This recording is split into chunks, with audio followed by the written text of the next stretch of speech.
Jóvenes, buenas noches. Vamos a iniciar la clase de anatomía y patología del corazón y grandes vasos.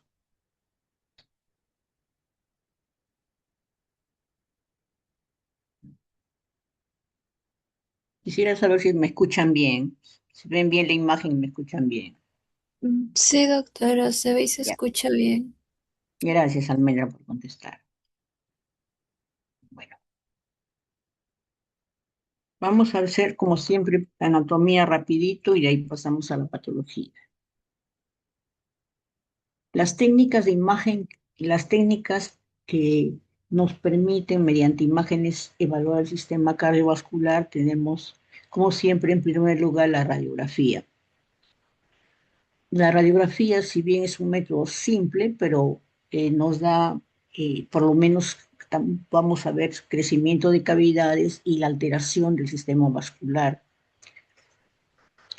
En la ecografía es, hasta el momento, viene siendo el gol estándar para poder evaluar tanto la morfología como la función cardíaca.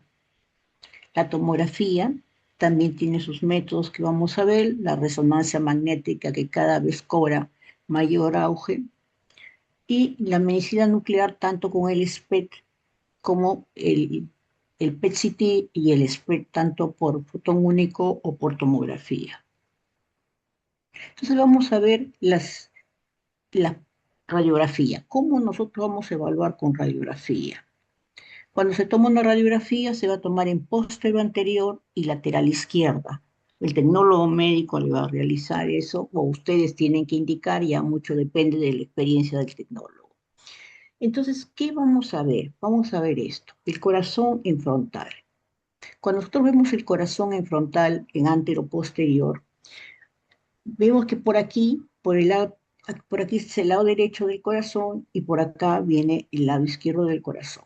Entonces vamos a ver las estructuras que hay en el borde derecho. Por acá viene la vena cava superior. Acá entra la vena cava superior. Acá es la aurícula, entra a la aurícula del lado derecho y de ahí va bajando la línea dándonos el ángulo cardiofrénico.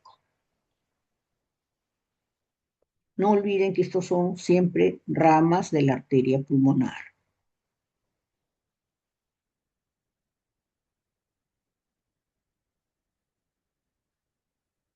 ¿Qué tenemos en el lado izquierdo del corazón?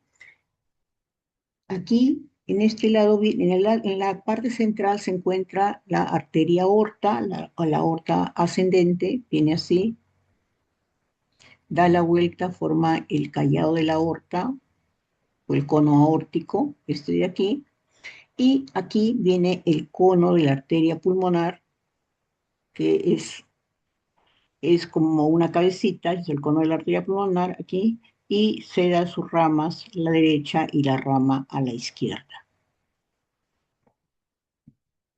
Acá tenemos también a la aurícula izquierda, el ventrículo izquierdo y el ángulo cardiofrénico.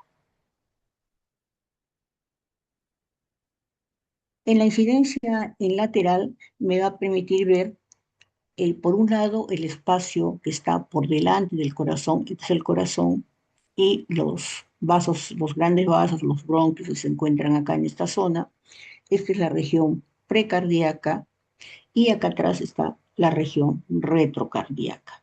Esta región retrocardíaca es la que más se altera cuando hay algún crecimiento a nivel auricular. Aquí en la parte superior tenemos a la tráquea. Y aquí en la parte delante de la tráquea, que es esta zona de acá, aquí pasan las grandes arterias, la subclavia, la carótida. Esto es el ventrículo derecho, toda esta zona viene a ser el ventrículo derecho. Y en la parte posterior, como les mencioné, las aurículas.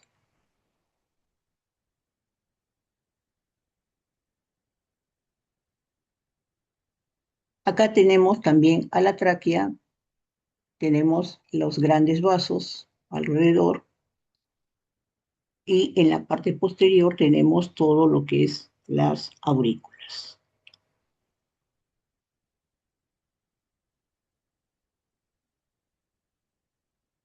En esta diapositiva nos muestra el espacio retrocardíaco, el espacio que está detrás del corazón, que es el que les mencioné, que se altera cuando hay crecimiento de aurículas. Es un triángulo que se forma entre la región posterior del corazón y la parte anterior de las vértebras. También esto me define los mediastinos. El mediastino anterior es lo que está por delante, por detrás del esternón y delante del borde cardíaco. El mediastino medio coge todo lo que está por delante en la parte anterior del corazón y la parte posterior. Y el mediastino posterior es lo que es el espacio que se encuentra, las estructuras del espacio que se encuentra por detrás del corazón y el borde anterior de la columna.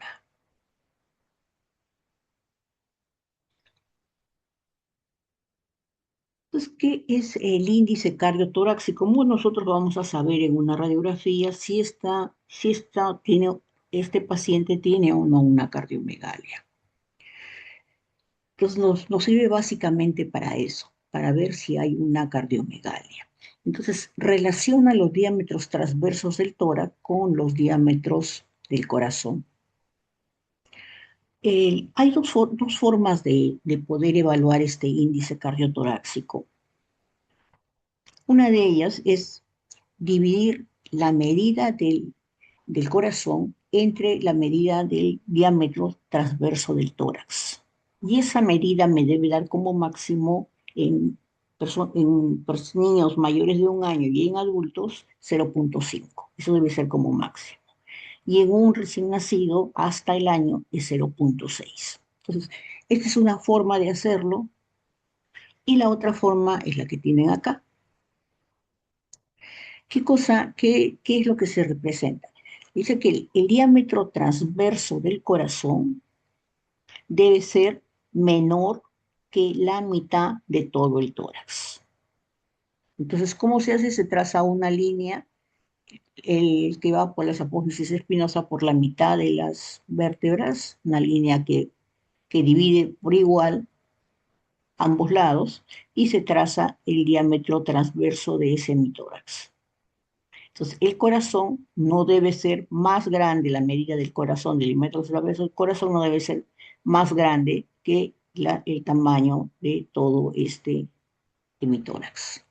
Esa es la otra forma que tienen para evaluarlo. Particularmente yo utilizo más la primera, divido el tamaño el número 1, el valor del número 1, lo divido entre el valor del número 2 y el máximo 0,5. 0,51 ya lo consideramos cardiomegalia. La ecocardiografía es un excelente método para poder evaluar tanto cavidades como función cardíaca. Es un método que me permite hacer cortes longitudinales, transversales y poder visualizar no solamente la morfología del corazón, sino también el flujo sanguíneo, poder medir la válvula el valor de la fracción de eyección. Entonces, tiene varias ventanas, varias zonas por donde se puede ingresar para ver la supraesternal, la paraesternal izquierda, apical izquierda, subcostal. Son formas en las cuales ventanas, sitios donde se puede pasar con el transductor para poder evaluar.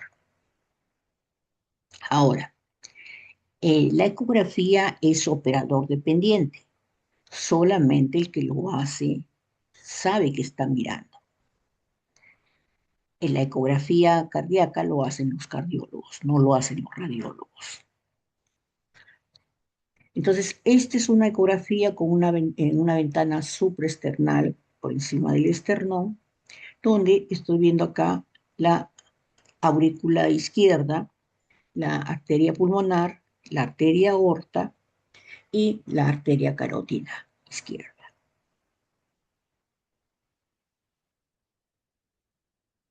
Esta es la forma de la ventana supraesternal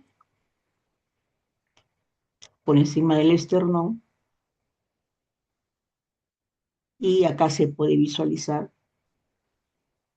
las arterias, la arteria aorta, el callado, la aorta ascendente, la aorta descendente y las demás cavidades.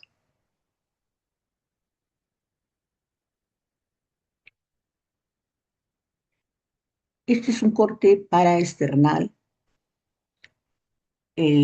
Como les dije, esto lo realizan los cardiólogos, en la cual acá estoy viendo los ventrículos se encuentran en la parte de adelante y las aurículas se encuentran en la parte de atrás. Este es el corte que hemos visto acá, es el corte que se ve acá. Como les digo, la ecografía es operador dependiente. Solamente el que lo está haciendo sabe que está viendo, qué parte está viendo y lo coloca ahí el nombre para saber. Pero si otra persona coge esa ecografía, no va a saber qué cosa hay ahí. Eso es el ojo humano demora más o menos 15 días en adaptarse para poder ver la imagen de la ecografía. Acá tenemos un corte paraesternal izquierdo, que esto generalmente se hace de una forma simple, lo hacemos los radiólogos cuando evaluamos el tórax, ¿no?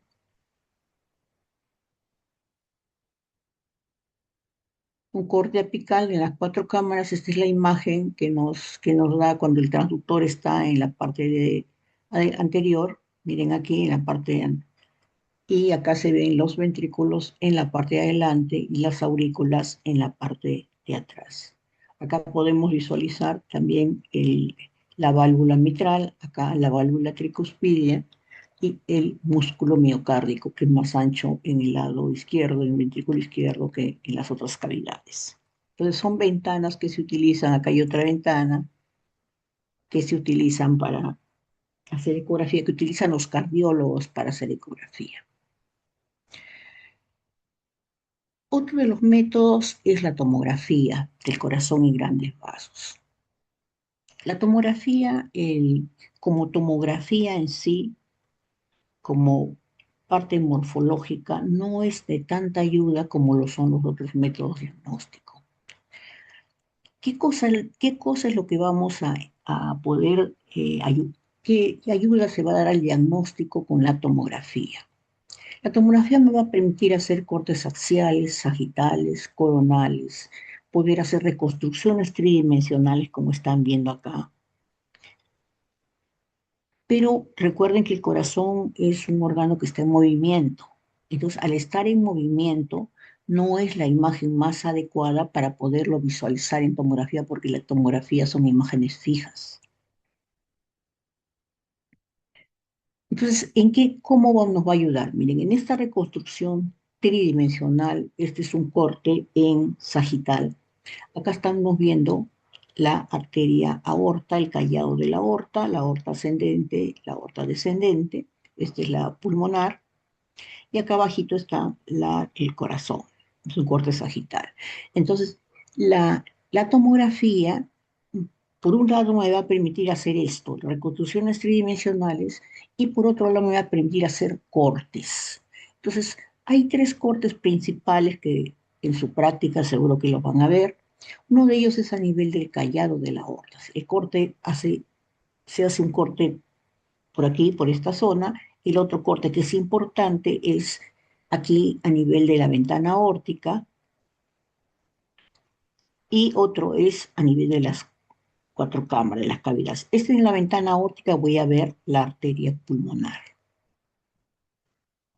Entonces, este es un corte, el primer corte que estábamos viendo a nivel del callado de la aorta. Entonces, ¿qué cosa? En este corte, esta es una tomografía en ventana para evaluar mediastino en un corte axial. Para cuando queremos evaluar el corazón en grandes vasos, tenemos que aplicarle sustancia de contraste. O sea, esto es con sustancia de contraste. Entonces, ¿qué es lo que vamos a ver acá? Este es el callado de la aorta ascendente, el callado, y para acá viene la aorta descendente. Acá está el esternón, la vena cava, la vena ácigos, por detrás de la aorta y la cava tenemos acá la tráquea y detrás esto es el esófago. Y estos que están aquí, estas líneas, no se olviden, son ramas normales de la arteria pulmonar. Algunas son cortadas en axial, otras son cortadas en longitudinal. Entonces, esos son los cortes que me va a dar.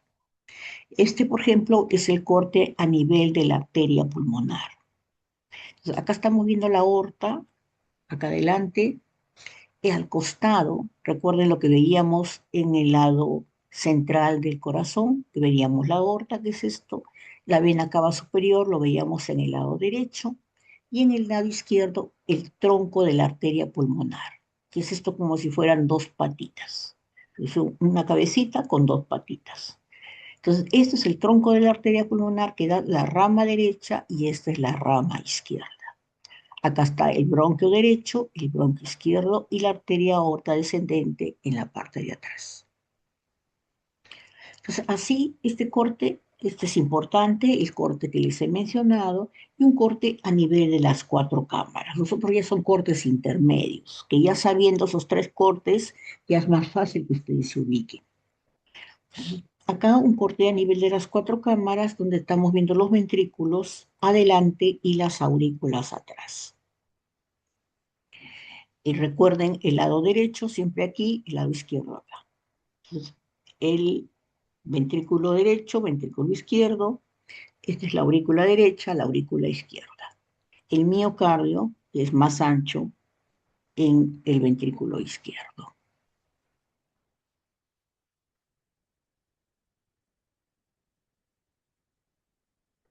Ahora tenemos la resonancia magnética. La resonancia magnética sí es un método en el cual podemos ver, podemos programar el equipo para el movimiento del corazón. Entonces ahí las medidas, lo que nosotros podamos medir, el grosor del músculo, la perfusión del miocardio, es más fidedigna que en la tomografía, que son cortes fijos. Entonces acá recuerden que el corazón en cada persona, si bien está a la izquierda, pero cada persona lo tiene unos centímetros más al costado, unos centímetros más abajo, un centímetro más arriba. No todos tienen en la misma posición, o sea, la, el eje del corazón, no todos es igual. Entonces, aquí en, el, en lo que es resonancia magnética, no lo llamamos como nosotros llamamos en la tomografía. En la tomografía le llamamos corte axial, sagital, coronal, ¿no? En la resonancia no vamos a ver. Acá estamos, por ejemplo, viendo una tomografía. Miren, esta es una tomografía en el cual vemos en este corte los ventrículos están acá, el ventrículo derecho, ventrículo izquierdo, la aurícula derecha, la aurícula izquierda.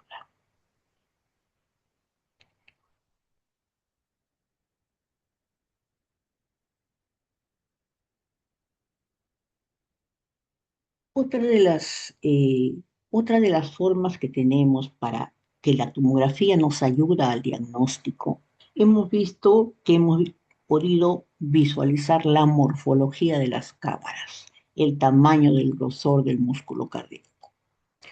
¿Qué otra forma podemos ayudarnos a dar un diagnóstico? Con la angiotomografía de las arterias coronarias. La angiotomografía se inyecta sustancia de contraste endovenoso y se hace la tomografía para poder visualizar las arterias coronarias, todo el camino, todo el trayecto de la arteria coronaria y ver si hay alguna parte que está obstruida, como acá. Miren, por ejemplo, acá ven calcificaciones en las paredes y las arterias coronarias deben ser completamente lisas sus bordes, y acá están viéndose los bordes irregulares, que son zonas donde hay placas de colesterol. Entonces nos permite poder ver la arteria coronaria y poder no solamente ver el trayecto, ver la placa de colesterol, sino con un programa especial poder medir el calibre de esta arteria y ver el porcentaje de estenosis y ver también la densidad de la placa. No es lo mismo que la placa sea una placa de lípidos, simplemente lipídica, o que sea una placa que esté empezando a calcificarse o que ya esté calcificada. El tratamiento es diferente, el pronóstico es diferente. Entonces, eso nos ayuda para la evaluación coronaria. Reemplaza muchas veces esto a lo que era el cateterismo cardíaco.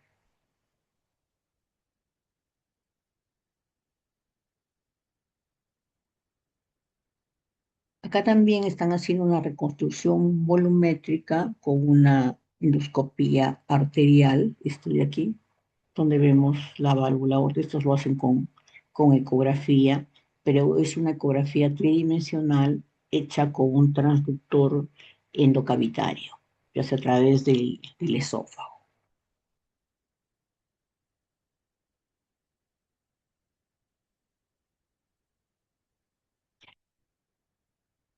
Otro de los métodos es la resonancia magnética. La resonancia magnética es un excelente método diagnóstico porque podemos ver las imágenes, se puede graduar el equipo de acuerdo al movimiento cardíaco. Entonces nos va a permitir, en este caso, como les mencionaba, que el corazón no es, no, todos los seres humanos no lo tenemos exactamente en el mismo sitio. Entonces, si hacemos un corte sagital fijo, vamos a poner, hacemos un corte sagital fijo, de repente en una persona cojo el ventrículo izquierdo, en la otra cojo solamente una parte, en la otra no lo cojo. Entonces, por ese motivo es que no se le llama corte parasagital. Ahora se les llama, lo que se le llama ahora es el eje corto y el eje largo. En realidad son cortes parasagitales, pero son cortes para ese paciente. El ángulo de la máquina está hecho para ese paciente, es medido para el paciente donde está su eje sagital de él. Entonces, no todos los ejes sagitales o parasagitales o axiales son iguales para todos los pacientes.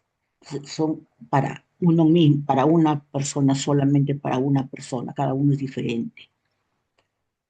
Por eso es que no se le llama parasagital. Van a ver en algunas de las diapositivas que no le dicen parasagital, sino van a decir eje largo, eje corto. ¿Ven? Acá, por ejemplo, el eje largo es lo que vendría a ser un eje sagital, o sea, un corte sagital. Y un eje corto es el que vendría a ser el eje axial. Entonces, acá tiene la ventaja que hacemos estudios con gadolinio.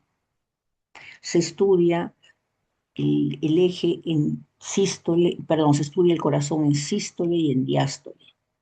Y con la aplicación de la sustancia de contraste se ve la perfusión, nos permite evaluar la perfusión de esa parte del corazón que estamos evaluando, de la cavidad que estamos evaluando. Entonces es un examen excelente para la evaluación de la morfología y la función cardíaca. Ven, acá tenemos una ecogradiente de la función ventricular en la diástole y en la sístole. Fíjense en la sístole el músculo miocardio cómo está contraído y en la diástole cómo está acá relajado.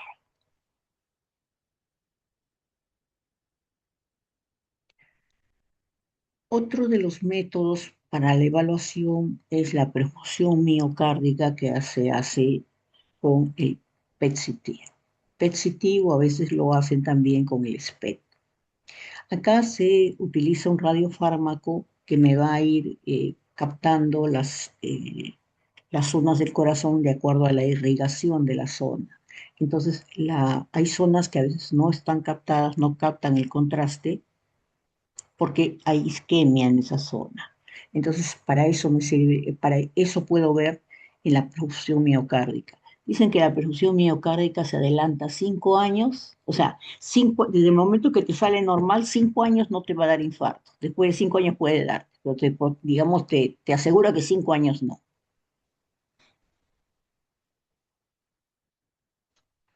Esta cuantificación del mapa polar es el que se utiliza también para poder ver por sesiones, se divide el miocardio por secciones para ver qué porcentaje y qué secciones son las que son afectadas por el infarto. Por ejemplo, acá en esta sección, en este segmento, estas zonas de acá son las que están afectadas por el infarto.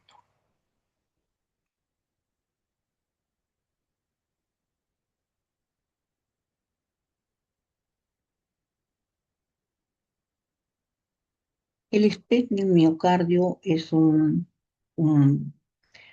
digamos, es muy semejante a lo que es la tomografía que utiliza también, perdón, el PET-CT que utiliza un radiofármaco, pero esto se utiliza para ver función, para ver la perfusión de la arteria en la sístole y en la diástole en ciertas partes del corazón. Es más funcional que el otro.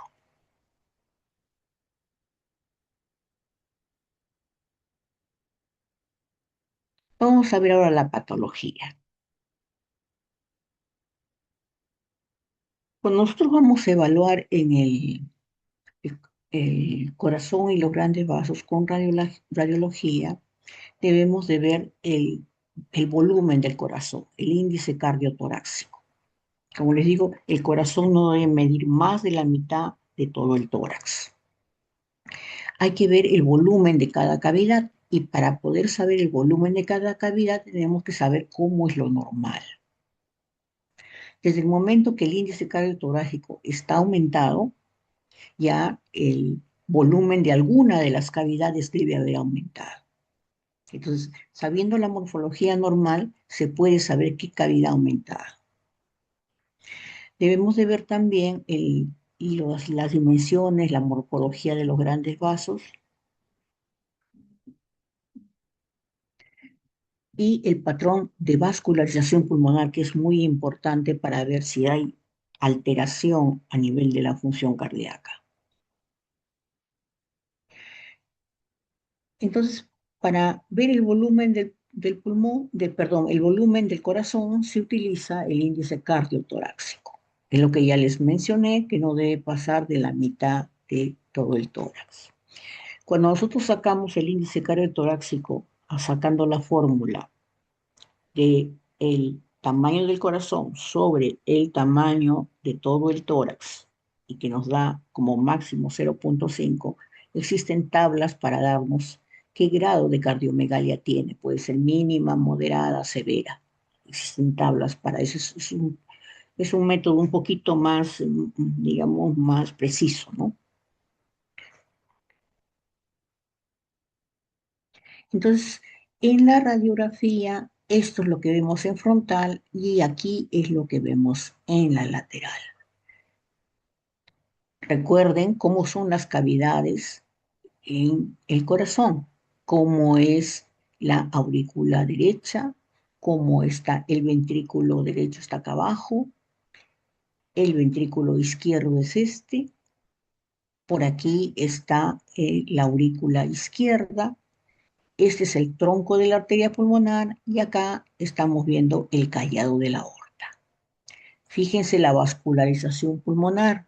La vascularización, un tercio de la vascularización va hacia arriba y 2/3 van hacia abajo, para que puedan ver el crecimiento de cavidades.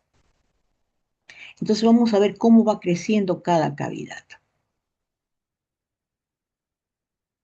Vamos a ver el crecimiento de la aurícula izquierda. Recuerdan que la aurícula izquierda estaba acá. Entonces, cuando crece la aurícula izquierda, va a aumentar el tamaño en este lado izquierdo. Este ángulo, este borde se hace más convexo. Acá se hace más convexo y empieza a crecer a la parte del centro. Va creciendo así, acá va llegando así. Y acá vamos viendo una mayor radiopacidad central porque ya se suma la aurícula con la aurícula izquierda con la aurícula derecha. Se va haciendo más radiopaco acá y va saliendo hacia el otro lado. proyectándose acá un doble contorno. Cuando hay alteración de cavidades del lado izquierdo, vamos a tener rápidamente, va a ser en transcurso de algunos años, va a ser insuficiencia cardíaca descompensada. Entonces vamos a ver los signos de una insuficiencia cardíaca, que son la inversión del flujo pulmonar, se va a invertir hacia arriba, y vamos a ver las líneas de Kerley. Recuerden que por edema se aparecen las líneas de Kerley, por edema del intersticio. Vamos a ver qué vemos aquí en la placa radiográfica. Tenemos un aumento de volumen de la aurícula izquierda. La aurícula izquierda se encuentra aquí, en esta zona. Entonces, esta zona, este arco medio, así se hace más prominente y es como que le saliera aquí un cachito, como una montañita aquí en este lado. Entonces se hace más convexo acá y crece para adentro. Aumenta la radioopacidad acá en la parte central. Y aquí se permite ver dos contornos, el contorno de la aurícula y el contorno de la aurícula derecha y de la aurícula izquierda.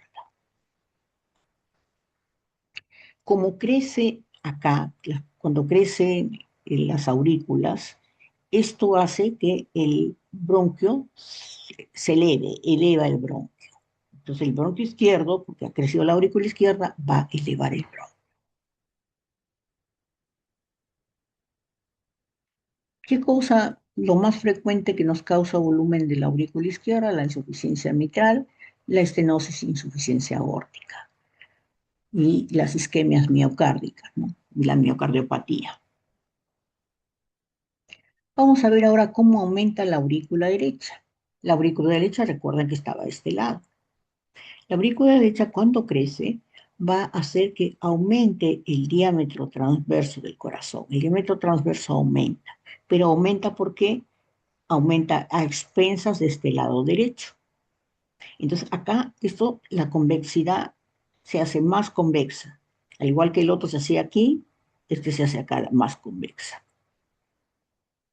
Entonces va a elevar, por un lado, eleva el bronquio, acá también eleva el bronquio, aquí eleva el bronquio, eleva también el punto de unión donde entra la vena cava a la aurícula derecha. Esto está más elevado, está más arriba, porque si normalmente entraba acá, ahora entra más acá, lo eleva.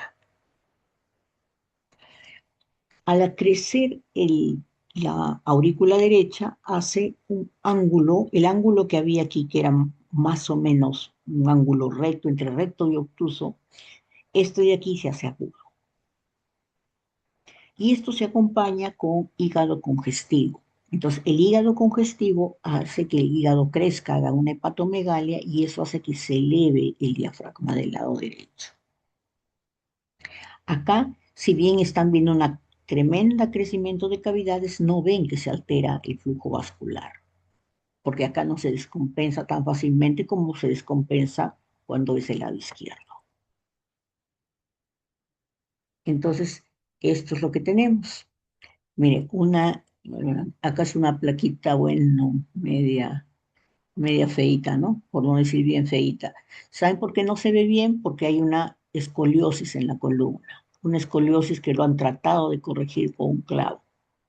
Entonces el paciente está medio curvado. Pero acá lo que han querido representar, esta es la aurícula derecha, que miren se hace más convexa. Acá se eleva el punto D, que es el punto donde ingresa la vena cava, ingresa a la aurícula, se eleva.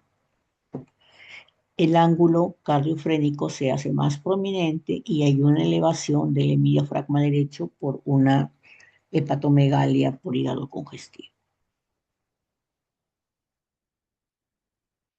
¿Qué cosa me causa aumento de volumen de la aurícula derecha? La estenosis e insuficiencia tricuspidia, igual de la válvula pulmonar, el CIA, el drenaje venoso anómalo, la enfermedad de Einstein, tetralogía de Fallot y otras malformaciones congénitas, ¿no? Que se asocian a la tetralogía. Vamos a ver la malformación o malformación de Einstein o enfermedad de Einstein. ¿Qué cosa voy a encontrar acá? ¿Qué cosa veo en esta diapositiva? Esta es una resonancia magnética. Entonces, en esta resonancia magnética hay un aumento de volumen de la aurícula derecha, que es esta de acá. La aurícula derecha está aumentada de volumen y este es el ventrículo derecho. Entre la aurícula y el ventrículo se encuentra la válvula tricuspidia. En la malformación de la válvula tricuspidia se encuentra de implantación baja. No solamente está de implantación baja, debería estar acá arriba, está acá abajo, entra donde están los ventrículos y hay una estenosis de la válvula tricuspidia. Entonces la sangre no puede pasar adecuadamente de la aurícula al ventrículo y crece la aurícula acá.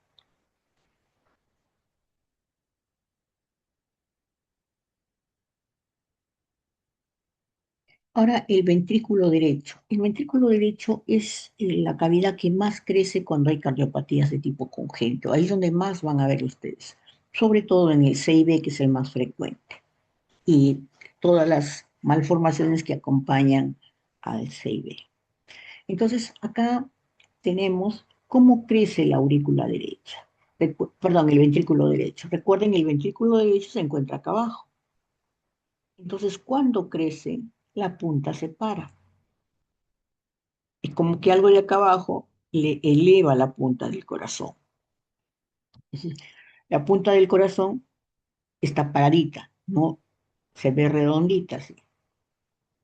Y se hace un ángulo agudo acá. Eleva la punta del corazón, dándome el aspecto de un corazón en zapato sueco, le llaman, con la punta elevada. El diámetro transverso también aumenta. En estos casos, de este crecimiento de de ventrículo derecho, vamos a encontrar se asocia a hipertensión pulmonar. Entonces, la hipertensión pulmonar que hace que haya la fuerza que tiene la sangre para pasar por las arterias pulmonares a que se hagan prominentes. Entonces, vamos a encontrar las arterias pulmonares prominentes y se va a reforzar el flujo hacia arriba y hacia abajo. O sea, vamos a ver una plétora, un incremento del flujo tanto hacia arriba como hacia abajo. Como les dije, es muy frecuente en cardiopatías de tipo congénita, tipo CIA, CIB, la tetralogía de Fallot que abarca varias malformaciones, y en la estenosis e insuficiencia pulmonar, insuficiencia respiratoria, y acá también falta creo que la enfermedad de Einstein, me parece. El aumento del ventrículo izquierdo, por ejemplo acá en una tetralogía de Fallot. Miren aquí se ha colocado un zapato sueco para que vean cómo la punta está paradita. En la tetralogía de Fallot, que es lo que vamos a encontrar, un aumento de volumen del ventrículo derecho, elevándose la punta, vamos a tener una comunicación interventricular y aquí la raíz aórtica cabalgando en el tabique interventricular. Claro, en la radiografía es un poquito difícil visualizar eso, ¿no? Y acompaña de estenosis o hipoplasia de la arteria pulmonar. Acá una estenosis de la arteria pulmonar en una tomografía. ¿Recuerdan los bracitos que tenía la arteria pulmonar? Miren acá, estos bracitos son delgaditos, la rama derecha y la rama izquierda.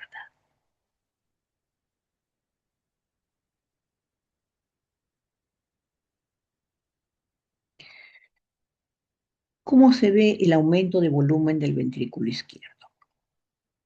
Vamos a verlo acá. El ventrículo izquierdo, recuerden que se encuentra aquí en esta zona, cuando crece aumenta el diámetro transverso del corazón. Entonces, al aumentar el diámetro transverso del corazón, la punta se echa, se sumerge, se apoya en el diafragma. Está echadita en el diafragma. Miren acá cómo se apoya en el diafragma al crecer. Entonces, este lado se hace más convexo. Era un poquito menos, ahora se hace más convexo el lado izquierdo. La aorta descendente, por el crecimiento, también es desviada un poco a la derecha, porque crece y va empujando la aorta hacia la derecha. En este caso, aquí en esta tomografía, están viéndose acá la aorta ascendente, miren que está dilatada, y esta es la arteria pulmonar, que acá en este caso está normal, pero está desviada hacia la derecha por el crecimiento de la aurícula, del ventrículo izquierdo.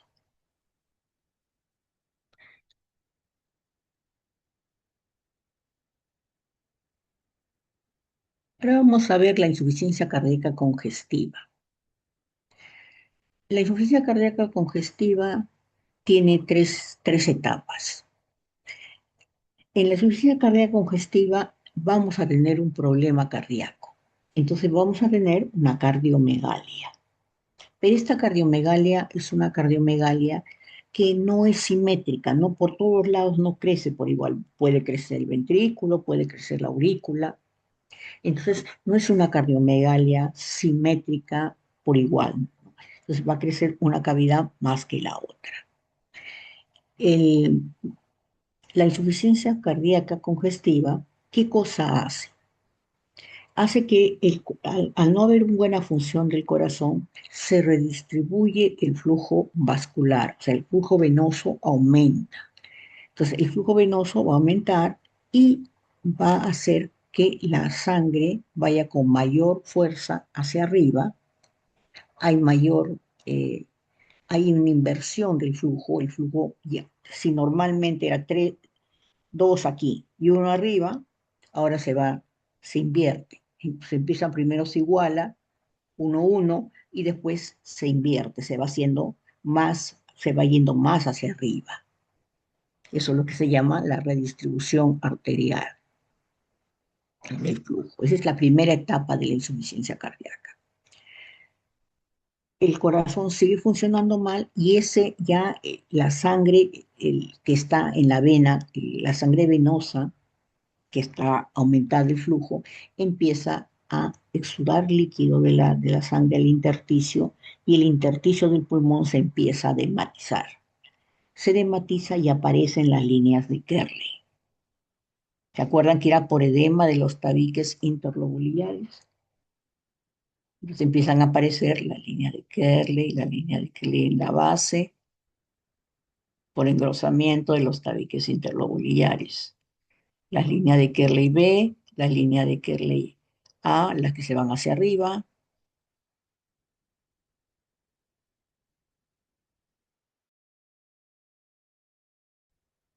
la línea de Kerley C, que se van hacia cualquier lado. O sea, la línea de Kerley C ya viene a ser el engrosamiento de los tabiques interlobulares, pero ya un poquito más avanzado, ya que está formando como un retículo del patrón intersticial que veíamos. Entonces, esa es digamos, la fase ya que ubica el líquido en el intersticio. Entonces ya estoy viendo ahí un patrón de tipo intersticial, con las líneas de Kerley, por edema intersticial venoso. El, en- por, el, por la congestión que hay a nivel de vasos, empieza a borrarse los cilios y a llenarse también los alveolos con líquido. Entonces empieza a haber un edema alveolar.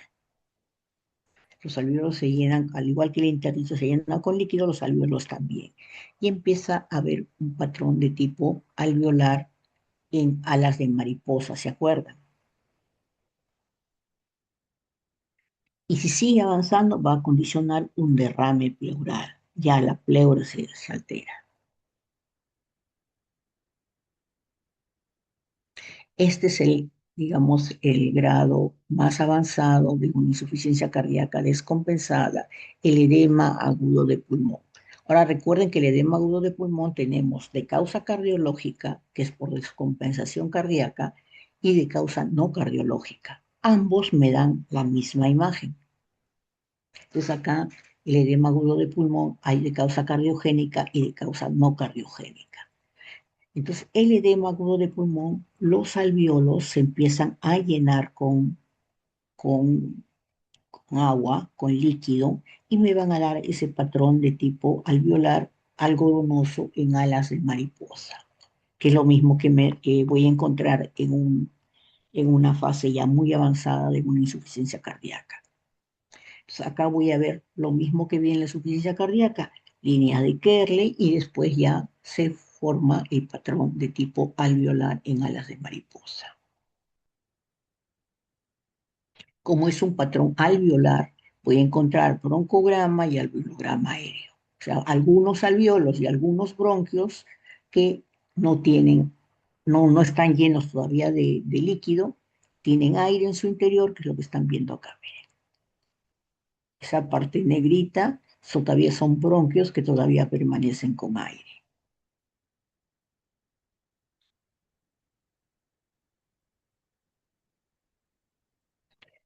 El derrame pericárdico, o llamado también efusión pleural, antiguamente llamado pericarditis, le llamaban antes.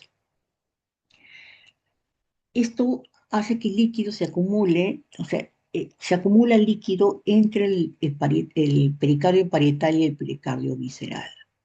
Este líquido se acumula por igual en todo lado del corazón. Entonces, el corazón aumenta simétricamente de volumen.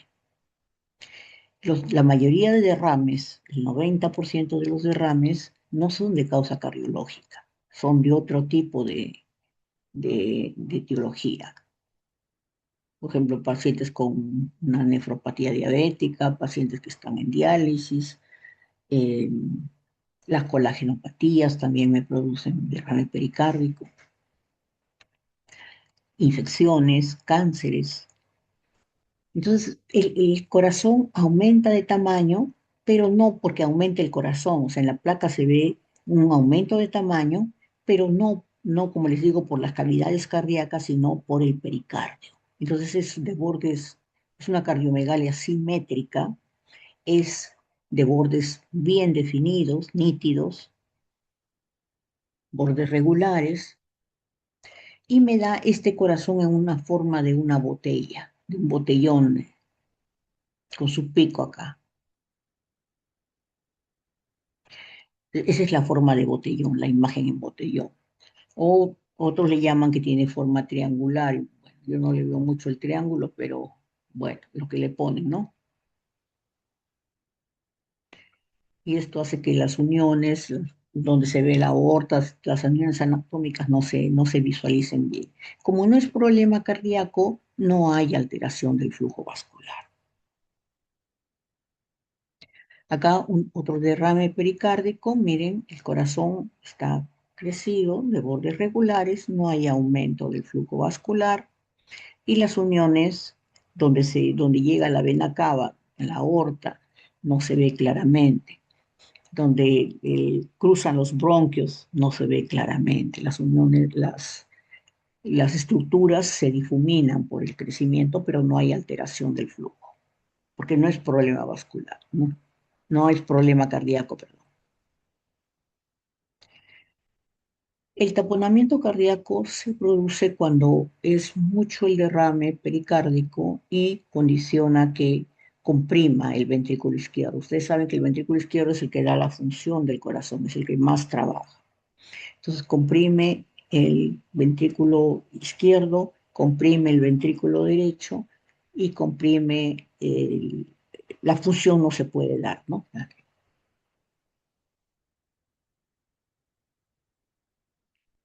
Aquí es una ecografía donde menciona un colapso diastólico del ventrículo derecho.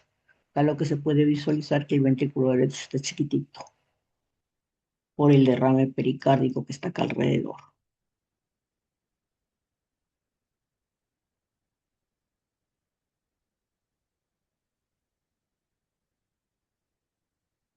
Podemos encontrar patología valvular que nos condicione el crecimiento de cavidades.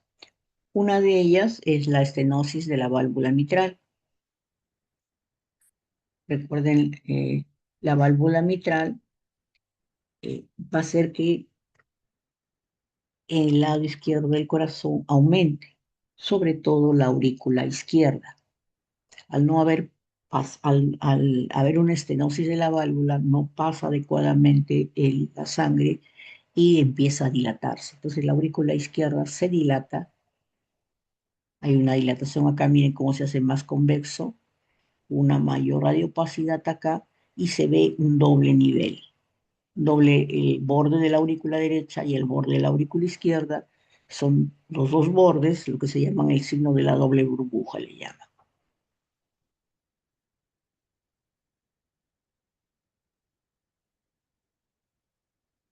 Bueno, esta es una estenosis de la válvula mitral, que le ha colocado el doctor, les ha colocado acá la válvula mitral, como está cerrada, y esto es digamos, su representación ecográfica, que vendría a ser esta válvula mitral que hay una estenosis, no cierra adecuadamente. Como les digo, la ecografía es operador dependiente. Si a mí no me ponen esta imagen, yo no sé qué tengo acá. Igual pasa con cualquier médico.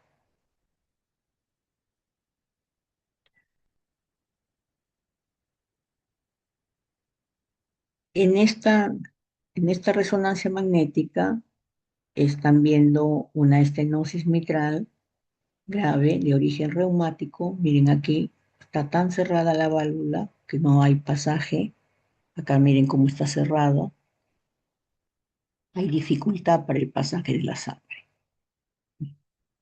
Las, eh, la fibra reumática condiciona con bastante frecuencia la estenosis mitral. En una perfusión miocárdica, hecho con PET-CT, estamos viendo esta zona de isquemia miocárdica. Todas estas zonas que no están, ustedes ven aquí, son diferentes cortes. En el corte apical está normal. Miren aquí cómo se ve, hay zonas que no están irrigadas, zonas que no están llegando adecuadamente la sangre.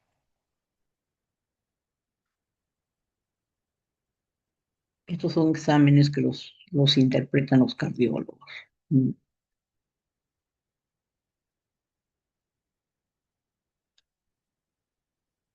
Acá un PET-CT y una resonancia magnética en la cual se ve que acá hay zona de infarto, un infarto que no está perfundiendo, esta zona de infarto, y acá en la perfusión miocárdica se ve zonas donde esto debería ser como un anillo y hay zonas que no llenan, no cierran el anillo. Entonces son zonas que por segmentos que no ha captado el contraste porque no hay perfusión, son zonas de infarto transmural.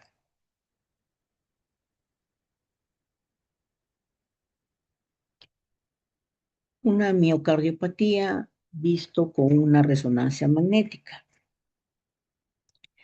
Aquí nos permite, la resonancia magnética nos permite medir el grosor del miocardio. El grosor del miocardio más o menos es aproximadamente 10 milímetros. Acá en esta resonancia magnética estamos viendo, uno es en diástole, otro es en sístole. Estamos viendo aquí, miren que el número 2 tiene 1.4. Lo normal es hasta 1.1. 1 es lo normal, ¿no? Miren acá 1.7. Entonces el miocardio está grueso, más aún en sístole que en la diástole.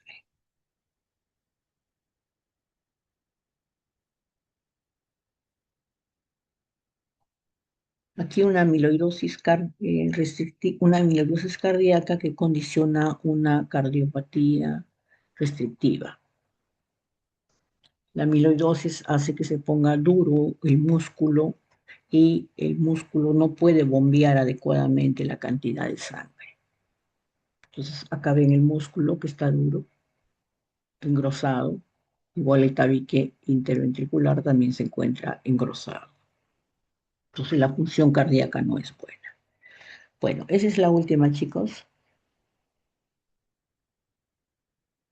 ¿Alguna pregunta?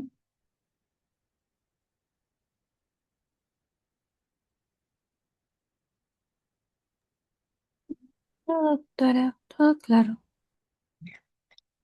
Bueno, gracias y nos vemos la próxima semana. Hasta luego, doctora, gracias.